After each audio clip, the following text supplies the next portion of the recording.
প্রিয় ভিউয়ার্স, আজকে তোমাদের মাঝে আমি উপস্থিত হয়েছি গসাগু নির্ণয় করা নিয়ে। তোমাদের পরীক্ষার সময় অনেক সময় গসাগু নির্ণয় করে এই অঙ্কগুলো এসে থাকে। তোমরা অনেকেই অনেক সময় ভুল করো। আশা করি আজকের আমার এই ভিডিওটি দেখার পরে তোমাদের ভুলগুলো থাকবে না। তাহলে দেখো, সরাসরি অঙ্কে চলে যাচ্ছি। এখানে 18, 30, 24-এর গসাগু নির্ণয় করতে হবে। গসাগু নির্ণয় করার যে সিস্টেম বা পদ্ধতি সেটা হচ্ছে, তোমাকে এমন একটা সংখ্যা নিতে হবে যেই সংখ্যাটা দিয়ে এখানে যে তিনটি সংখ্যা আছে তিনটা সংখ্যাকে ভাগ করা যায়। মানে এমন একটা সংখ্যা তোমাকে নিতে হবে যেই সংখ্যা দিয়ে এই তিনটা সংখ্যাকে নিঃশেষে বিভাজ্য করা যায়। তাহলে দেখো, এমন কোন সংখ্যা আছে যেটা দিয়ে আমি 18কে ভাগ করতে পারবো, 30কেও ভাগ করতে পারবো, 24কেও ভাগ করতে পারবো। তাহলে আমি যদি 2 দিয়ে শুরু করি, 2 18-এর ভিতরে কয়বার যায়? 2 দিয়ে 18কে ভাগ করলে 2 18-এর ভিতরে যায় 9 বার। 2 30-এর ভিতরে কয়বার যায়? 15 বার। 2 30-এর ভিতরে যায় 15 বার। আবার 2 দিয়ে 24কে ভাগ করলে 2 24-এর ভিতরে যায় 12 বার। এরপর তোমাকে দেখতে হবে আবার এমন কোন সংখ্যা আছে যেটা দিয়ে তুমি তিনটা সংখ্যাকে ভাগ করতে পারো।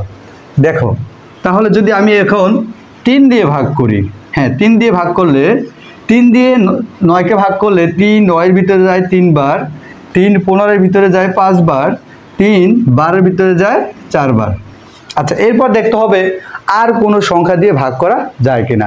তোমরা একটা জিনিস খেয়াল করো, আর কোনো সংখ্যা দিয়ে ভাগ করা যাবে না, কারণ এখানে 3 ধরনের 3টা সংখ্যা আছে। তাহলে আর কোনো সংখ্যা দিয়ে ভাগ করা যাবে না, কারণ আমাদের সূত্র হলো গসাগুর সময় গসাগু যখন করবে তখন যতটা সংখ্যা থাকে সবগুলো সংখ্যাকে নিঃশেষে বিভাজ্য করতে হবে। তাহলে আর এমন কোনো সংখ্যা নেই যেটাকে তিনটা দিয়ে ভাগ করা যায়। তাহলে দেখো কি করতে হবে।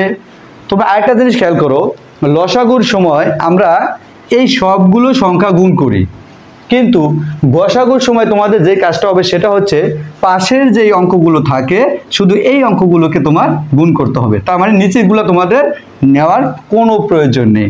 গসাগুর সময় শুধু পাশের সংখ্যাটা নেবে। তাহলে পাশে আছে কত? 2 আর 3।